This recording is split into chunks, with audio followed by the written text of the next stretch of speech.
எல்லாருமே என்ன சொல்றாங்கன்னா திமுகவை பொறுத்த வரைக்கும் வரலாறே இல்லை, இரண்டாவது முறை வந்த வரலாறே இல்லை என்று. அந்த வரலாறை தான் இப்ப நிச்சயமாக திமுக மாற்றி அமைக்க போகிறது என்பதனை என்னுடைய கணிப்பில் நான் சொல்கிறேன்.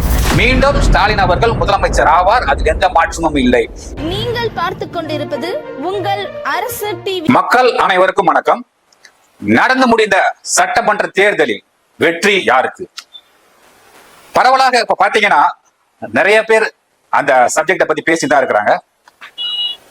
நானும் ஒரு பத்திரிகை ஆசிரியர் என்ற முறையில் நடந்து முடிந்த சட்டமன்ற தேர்தலில் வெற்றி யாருக்கு என்பதனை பற்றி எங்களுடைய குழு, அதாவது எங்களுடைய பத்திரிகை குழு, அகில இந்திய பத்திரிகை ஊடக சங்கத்தினுடைய குழுக்கள் இந்த கருத்து கணிப்பை பற்றி நிறைய பேர்கிட்ட நம்ம பேசியிருக்கிறோம். ரெண்டு விஷயம் இருக்கு. ஒன்று கருத்து கணிப்பு, மற்றொன்று என்னுடைய கணிப்பு.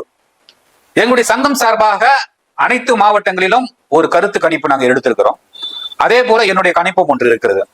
இப்ப பாத்தீங்கன்னா யாருக்கு அதிகப்படியான வாய்ப்புகள் இந்த சட்டமன்ற தேர்தலில் வரும் ஏன்னு பாத்தீங்கன்னா, கடந்த முறை நான் முதலே சொன்னேன். கடந்த முறை தேர்தலில் பாத்தீங்கன்னா 2021 தேர்தலில் முதல் ஆளாக நான் தான் சொன்னேன் திமுக ஆட்சி அமைக்கும் என்று. அதே போன்று நாடாளுமன்ற தேர்தலிலும் திமுக 40க்கு 40 வாங்கும் என்று முதல் ஆளாக சொன்னேன். அதே போல் நடைபெற்றது. அதேதான் இப்ப மறுபடியும் இந்த சட்டமன்ற தேர்தலில் மீண்டும் நான் முதல் ஆளாக சொல்கிறேன். யாருக்கு வெற்றி சாதகமாக இருக்கும்?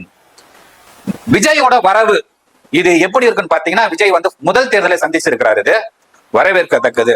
இந்த விஜயோட வரவேற்கத்தக்க இந்த தேர்தல் பாத்தீங்கன்னா இளைஞர்களுக்கு ஒரு கொண்டாட்டமாகவே இருந்தது. நம்மால் பார்க்க முடிந்தது. எல்லா வாக்குச்சாவடிகளில், அதாவது மாணவர்கள், இளைஞர்கள் பாத்தீங்கன்னா, இளைஞர்கள் பெண்களா ரொம்ப ஆர்வத்தோடு தங்களுடைய வாக்குகளை பதிவு செய்தார்கள். இதுவரைக்கும் அந்த மாதிரி ஒரு பதிவுகளை நம்ம பார்க்கல. அந்த இளைஞர் கூட்டம் கூட்டமா பதிவு செய்த ஒரு விஷயத்தை வாக்கு போட்டு இந்த சமயத்துல நம்ம பார்த்தோம், இந்த தேர்தலில் பார்த்தோம். அதற்கு முக்கிய காரணம் பாத்தீங்கன்னா விஜய் அவர்கள் தான். இப்போ இந்த தேர்தலில் கிட்டத்தட்ட 85% வாக்குகள் பதிவாகி உள்ளதாக தேர்தல் ஆணையம் சொல்லியிருக்கிறார்கள். பாத்தீங்கன்னா மொத்த வாக்காளர்கள் பாத்தீங்கன்னா, அதாவது எஸ்ஐஆருக்கு பிறகு மொத்த வாக்காளர்கள் பாத்தீங்கன்னா 5,73,43,000. இதுல வாக்கு செலுத்தியவர்கள் 4,88,23,000. அதாவது வாக்கு செலுத்தியவர்கள் கிட்டத்தட்ட இது தேர்தல் சொல்லும் போது 85% பேர் வாக்கு செலுத்துறாங்க. மீதி 15% பேர் வாக்கு செலுத்தவில்லை. அப்போ இந்த 15% நீங்க தனியா வச்சிருங்க. நம்ம சொல்றது எப்படின்னு பாத்தீங்கன்னா, இந்த தேர்தலில் பாத்தீங்கன்னா 85% வாக்குகள் பதிவாகி உள்ளது. 85% வாக்குகள் யாருக்கு சாதகமாக இருக்கும்? இப்ப கடந்த முறை பாத்தீங்கன்னா 21 சட்டமன்ற தேர்தலில் திமுக கூட்டணி 45% வாக்குகள் வாங்கினாங்க. ஆனா இந்த முறை அதே 45% வரும்னு பாத்தீங்கன்னா நிச்சயமாக வராது. அப்போ எப்படி இது நம்ம கால்குலேஷன் பண்ணி பாக்குறோம்னு பாத்தீங்கன்னா, திமுக அப்படின்னு தனியா பிரிக்கல.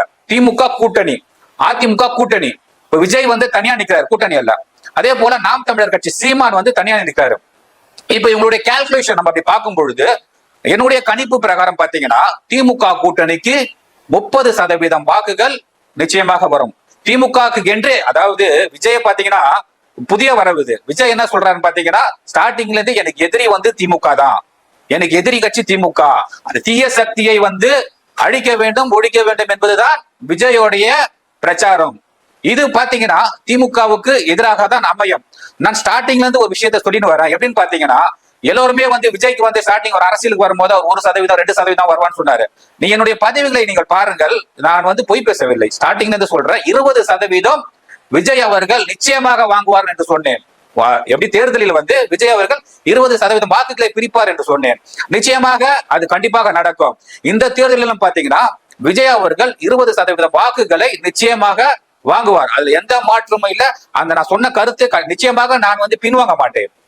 நான் சொன்ன கருத்து நிச்சயமாக நடக்கும். அப்போ விஜய் அவர்கள் 20% முழுமையாக வாங்குவார். சில தொகுதிகளில் அவருடைய வாக்கு சதவீதம் கிட்டத்தட்ட 30% மேல் தாண்டும். எப்படி? சில தொகுதிகளில் 35 தொகுதி ஆவரேஜா நீங்க பாத்தீங்கன்னா 20%. இப்போ இந்த 30% திமுக கூட்டணிக்கு வரும் என்று நான் சொல்கிறேன். அதே போல அதிமுக கூட்டணிக்கு பாத்தீங்கன்னா 25% வரும். நிச்சயமாக 25% வரும் கூட்டணிக்கு. நான் அதிமுக தனிப்பட்ட முறையில் ஏன்னு சொன்னீங்கன்னா, சில பிரிவுகள் இருக்கு. அதிமுக பாத்தீங்கன்னா ஓ பன்னீர்செல்வம் போயிட்டாரு, சசிகலா அவங்க போயிட்டாங்க, செங்கோட்டையன் போயிட்டாரு, சோ இதெல்லாம் பார்க்கும் பொழுது அந்தந்த தொகுதிகளில் அந்தந்த மாவட்டங்களில் பார்க்கும் பொழுது அவர்களுக்கு என்று வாக்கு வந்து இருக்கும். நிச்சயமாக பன்னீர்செல்வம் எடுத்துக்கொண்டால் அவருக்கு அவருடைய தொகுதிகளில் செல்வாக்கு இருக்கும். சசிகலா என்று எடுத்துக்கொண்டால் அவருக்கு அவர் சம்பந்தப்பட்ட தொகுதிகளில் செல்வாக்கு இருக்கும். சோ அங்கெல்லாம் வந்து இந்த வாக்கு அதிமுக வாக்கு வந்து உடையும். சோ அப்படி பார்க்கும் பொழுது அதிமுக பிளஸ் பிஜேபி பிளஸ் அந்த கூட்டணி கட்சிகள் இதெல்லாம் சேர்த்து ஒரு 25% வரும். அப்போ 30 பிளஸ் 25 எவ்வளவு பாத்தீங்கன்னா 55. அதே போல நான் விஜய் அவர்களுக்கு 20% வரும்னு சொல்லிட்டு எப்பொழுதுமே நான் சொல்லிதான் இருப்பேன். எப்பொழுதுமே ஸ்டார்டிங்ல அதே போல இப்பவும் சொல்றேன் 20% வாக்குகள் நிச்சயமாக வரும். அப்பொழுது இந்த 30 பிளஸ் ஒரு 25 55 பிளஸ் விஜய் ஒரு 20 அப்படின்னு பாத்தீங்கன்னா 75% வந்து இதுல வருது. அப்ப நாம் தமிழர் கட்சி தனியாக நிற்கிறார்கள். கடந்த முறை நாம் தமிழர் கட்சி வந்து ஒரு 8% வாங்கிட்டு தேர்தல் ஆணையத்தால் அங்கீகரிக்க கட்சி என்று அவர்களுக்கு அந்த அங்கீகாரம் கிடைச்சது. அதே போல இந்த முறையும் நிச்சயமாக ஒரு 8 இருந்து 10% வருவார். ஒரு 10% வைத்துக் கொள்ளுங்களேன். அப்ப கிட்டத்தட்ட 85% வாக்குகள், இதில் நான் சொல்வது 85% வாக்குகள் தான் பதிவாகி இருக்கிறது. அதே போல 85% நம்ம கால்குலேட் பண்ணி சொல்றோம். அப்படி இருக்கும் பொழுது 30% வந்து திமுக கூட்டணிக்கு நம்ம சொல்றோம். திமுக வந்து அடிமட்ட எவ்வளவுதான் பார்த்தாலும் ஒரு 20% இருக்கு, கூட்டணின்னு ஒண்ணு இருக்கு. சோ இதெல்லாம் சேர்த்து தான் கணக்கு பார்த்து நம்ம கரெக்டா சொல்றோம். இதுல எந்த மாற்றமும் இல்லை. சோ இந்த கால்குலேஷனை வச்சுட்டு எத்தனை சீட்டு நம்ம வாங்க முடியும், எத்தனை தொகுதியில நம்மளால பிடிக்க முடியும் அப்படின்னு நீங்க பார்க்கும் பட்சத்தில் திருப்பி சொல்றேன், ஒவ்வொரு தொகுதிகளிலும் மாறுபட்ட பெர்சன்டேஜ் மாறும். நான் வந்து ஆவரேஜ் பெர்சன்டேஜ் சொல்றேன் தவிர ஒவ்வொரு தொகுதிகளும் மாறுபட்டதாக இருக்கும். ஆனா கடந்த முறை போன்று திமுக வந்து எப்படின்னு பாத்தீங்கன்னா எல்லாத்துலயுமே வந்து 50,000 ஓட்டு வித்தியாசம், 1,00,000 ஓட்டு வித்தியாசம், 60,000 ஓட்டு வித்தியாசம், 30,000 40,000 அப்படிலாம் வரும். ஆனா இந்த முறை வந்து அந்த மாதிரி ஒரு சூழ்நிலை ஏற்படாது. யார் வெற்றி பெற்றாலும் மிகவும் கம்மியாக தான் இருக்கும். அதாவது ஒரு 10,000 ஓட்டு வித்தியாசத்தை ஜெயிச்சிருப்பாங்க, 5,000 ஓட்டு வித்தியாசத்தை ஜெயிச்சிருப்பாங்க, 1000 ஓட்டுல கூட ஜெயிக்கிற சூழ்நிலை தான் இன்றைய சூழ்நிலை இருக்கிறது. இதெல்லாம் நம்ம கால்குலேட் பண்ணி சொல்லும் போதும் திமுகவுக்கு நிச்சயமாக ஒரு 128 சீட்டு, திமுக கூட்டணி கட்சிகள் மொத்தமா சேர்த்து ஒரு 128 தொகுதிகள் வெற்றி வாய்ப்பு இருக்கிறது.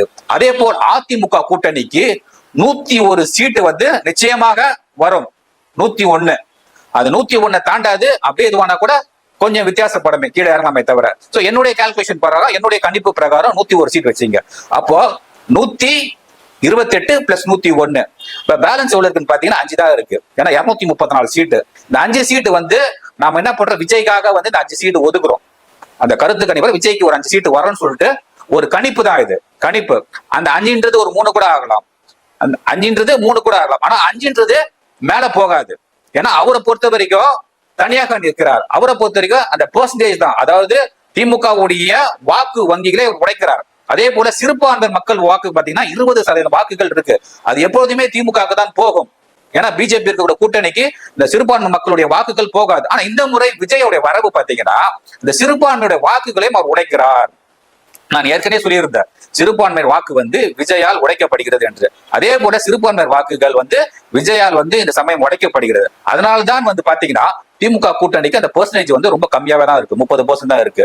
சோ விஜயை பொறுத்த வரைக்கும் எப்படின்னு பாத்தீங்கன்னா அவர் தேர்தலில் வெற்றி பெறலாம் என்று, வெற்றி பெற முடியும் என்பது நிச்சயமா அவரே நினைக்க மாட்டாரு, எனக்கு தெரியும். ஏன்னா அவருக்கு இப்ப ஃபர்ஸ்ட் எலெக்ஷன். அவரை பொறுத்த வரைக்கும் தேர்தலில் நின்று அவர் தேர்தல் ஆணையத்தால் அங்கீகரிக்கப்பட்டாலே போதுமானது.